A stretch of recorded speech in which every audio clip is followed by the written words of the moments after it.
harus terjadi? Hah? Justru aku datang untuk bertanya dan meminta pertanggungjawabmu. Kenapa semua ini terjadi? Kenapa?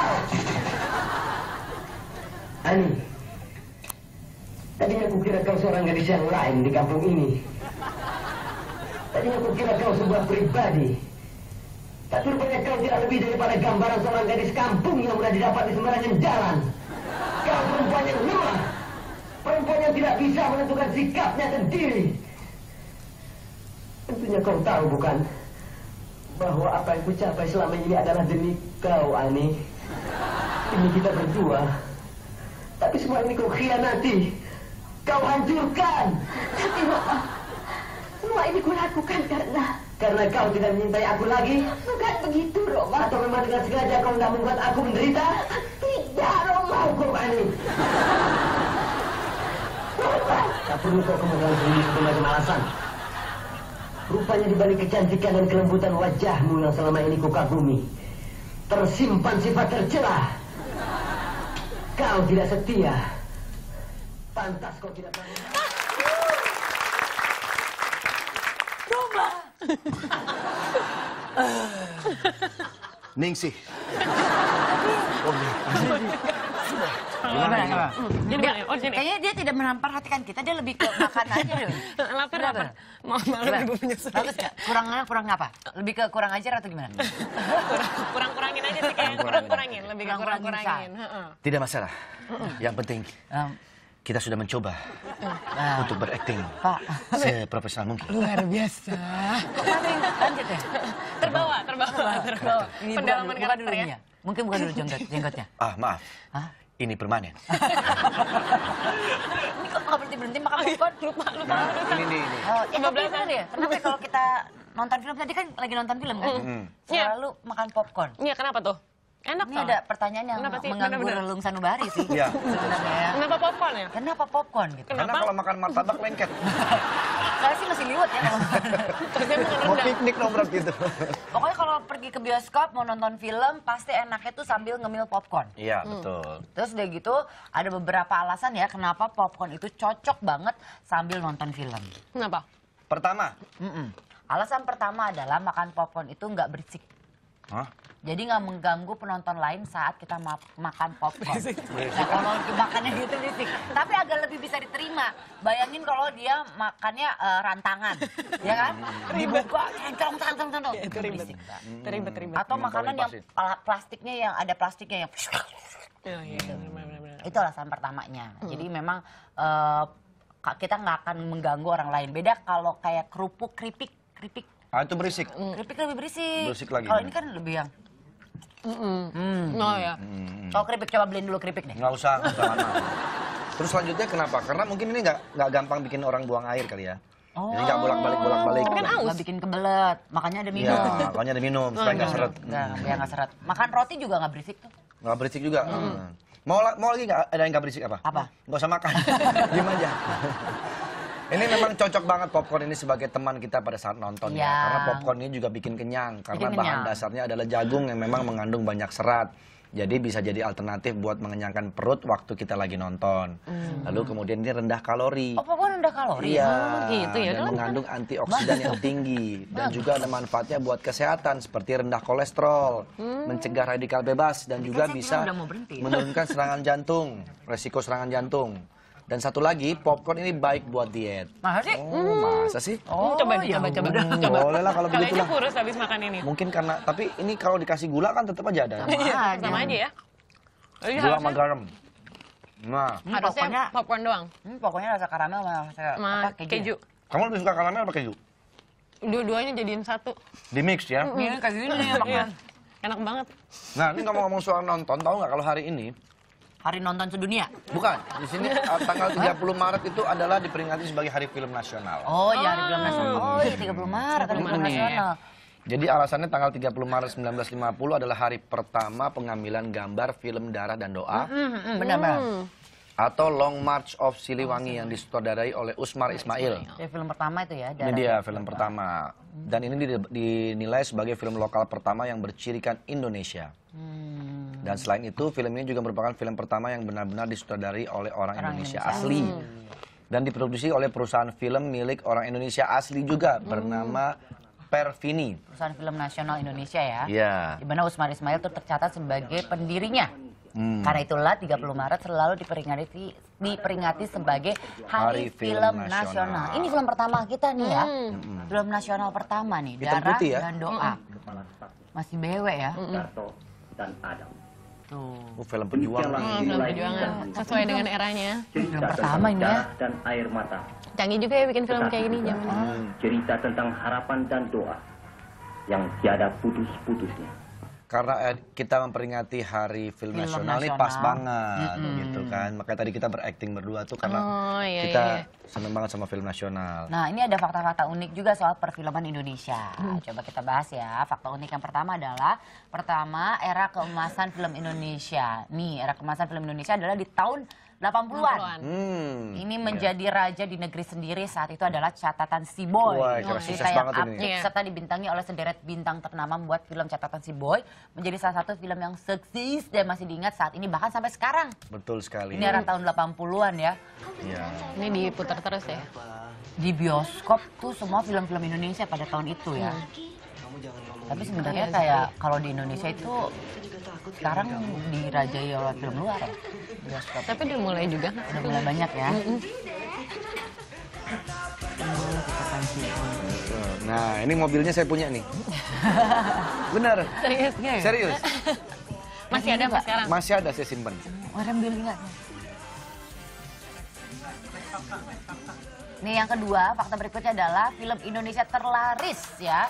Jadi menurut data yang didapat dari filmindonesia.or.id, film Indonesia terlaris adalah Laskar Pelangi di tahun 2008. Jadi film adaptasi dari novel Andrea Hirata ini tercatat ditonton oleh 4.866.785 orang selama masa penayangannya. Disusul dengan film Ayat-Ayat Cinta, Habibie dan Ainun, serta 5 cm. 5 cm. Ini saya semuanya udah ditonton nih, dan ini emang keren semua nih. Dan juga ada film Indonesia yang tembus ke luar negeri ya. Salah satu film Indonesia yang berhasil tembus ke luar negeri adalah The Raid. Nembus gitu ya Pak ya? Maksudnya sampai ditayang di sana. Oh iya, justru tayangannya di luar dulu baru ke Indonesia dan malah. dia ternyata sukses mencuri perhatian di Sundance Film dan juga dibeli hak edarnya oleh Sony Picture Classic untuk diputar di Amerika Serikat. Emang. Iya. Nah, itu dia. Selanjutnya ada fenomena film Ada Apa Dengan Cinta juga ya. Udah berak kelusuan perfilman tanah air. Di tahun 2002 muncullah film AADC.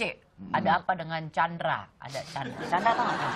Cinta. Ini Ada Apa Dengan Cinta ya. Ini film bertemakan percintaan remaja. Ini mampu menggairahkan perfilman Indonesia dan juga menarik minat penonton untuk menyukai film Indonesia. Di tahun 2002 ini ya, setelah AADC itu muncul lagi juga kan film-film bertemakan remaja juga kan. Iya, setelah ini.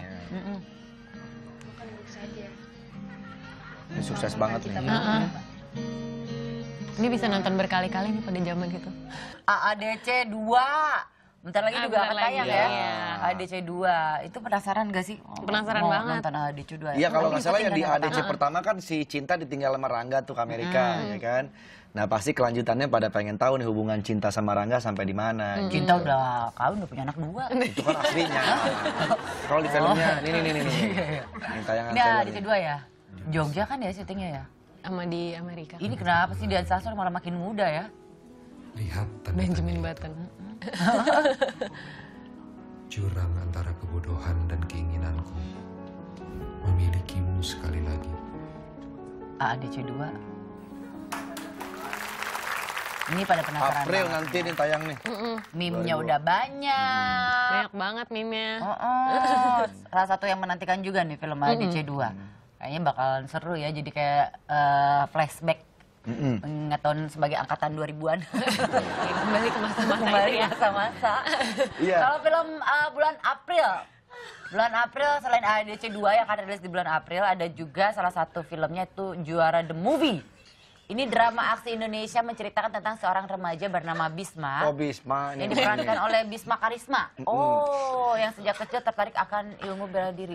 Ini sang ibu diperankan oleh Cut Mini. Selalu berusaha menjauhkan Bisma dari segala yang bersangkutan akan ilmu bela diri. Bisma selalu mendapat tekanan dan gangguan dari mafia ini. Selain itu ternyata Bisma dan ibunya memiliki jati diri masa lalu yang masih belum terungkap. Oh, ini Bisma atau Tora nih, oh Bismanya. Bisma ada, Tora juga. Oh, ada Kang Cecep juga. Bisa bawa pulang nafkah. Ini siapa baju kuning? Bagian buat anak istri. Itu baru juara. Tapi bisa apa lo? Oh. Keluarga lu gue serang. Sabar, tenang. Wah, ada banyak banget, ada Tora Sudiro di situ, ada Cecep di situ. Gue udah lama nggak main film nih, nggak ada yang ngajak gua apa nih. Kita tayang 14 April 2016 ya, Bang Andre minta diajak nih main film. Ajaklah. Gimana jadwalnya? Tapi ini kita lihat Pace nih, Pace kan lagi OPD nih. Kita lihat, dia kan tadi saya suruh main sepedahan tuh. Nah, kita lihat katanya dia lagi di jalan turunan sekarang nih. Enak banget. Enak deh, Tadi sih nanjak, coba lihat barbuknya dulu dong Pak. Ini ada nih. Kita lihat barbuk. Tuh, jalanan turunan tuh Pak. Emang Pace itu gantengnya kalau emang turunan, Kalau tanjakan hilang, kalau tanjakan. Wah, tapi enak banget turunan begitu mah nggak perlu digenjot, nyantai aja begini sah. Intan termasuk penyuka film apa? Iya. Genrenya? Aku suka psychological thriller. Kalau Bang Andre? Saya lebih ke horor. Masa sih? Horor kartun lah. Campuran. Saya suka. Paling juga Hotel Transylvania. Tapi film Indonesia tuh yang sangat gue suka tuh yang terus terang sampai bikin gue nangis itu Habibie Ainun. Itu bagus. Itu yang kedua kalinya gue nonton film Indonesia yang gue sampai nangis. Yang pertama kali itu Kiamat Sudah Dekat. Itu film Bapak sendiri. Bapak juga nangis karena terharu kan Pak? Bukan, karena gini. Kenapa gue bisa main film kayak begini gitu? Dapat nominasi lagi. Dapat nominasi lagi. Jadi, benar loh, saya nggak bohong. Kayaknya nggak percaya kita. Saya nominasi aktor film. Tahun berapa Pak itu Pak? 2003 kalau nggak salah. Abis itu ada film lagi nggak Pak? Nggak, cuma satu itu aja. Kalau tadi kan fakta-fakta unik soal film Indonesia, kalau ini fakta unik film Hollywood. Jadi di balik kerennya film Hollywood, ternyata ada beberapa fakta aneh dan unik. Yang pertama adalah rambut bikin susah. Maksudnya apa ini? Merida, tokoh utama dalam film animasi Pixar yang Brave, itu tercatat sebagai tokoh kartun yang paling sulit pembuatannya. Hal tersebut dikarenakan rambut ikal merahnya itu menghabiskan waktu lebih dari 3 tahun. Oh my God. Wow. Untuk membuatnya. Ini gue suka banget film Brave ini beneran. Iya, gue juga. Iya, lucu banget ya. Lucu. Pixar itu perlu mengembangkan 2 software unik untuk membuat gerakan rambutnya terasa alami. Tuh orang sana mah serius kalau bikin film tuh kayak gitu detailnya bikin dibikin. rambut doang, Detail Pak. banget ya. Terus ini ada mobil juga untuk dirusak juga dibikin nih. Ya Hollywood hanya kan untuk terkenal tuh mobil buat hanya rusak. untuk satu adegan aja 3 buah mobil Aston Martin DBS yang harganya mencapai 3 miliar itu benar-benar dihancurkan dalam film Casino Royale. Oh my God. Waduh. Pak, dihancurin Pak. Satuannya 3M Pak. Bener-bener deh nih. Dihancurin Pak. Buat satu adegan doang Pak. 3 Pak. Saya sih pakai mobil-mobilan deh. Hancur bener tuh lihat.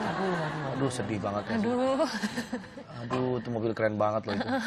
Ada fakta lagi berikutnya, yang ketiga adalah satu kata nilainya ratusan juta. Ini maksudnya adalah di dalam film Terminator 2 Judgment Day, Arnold Schwarzenegger ini dibayar sebanyak jumlah kata yang ada dalam naskahnya.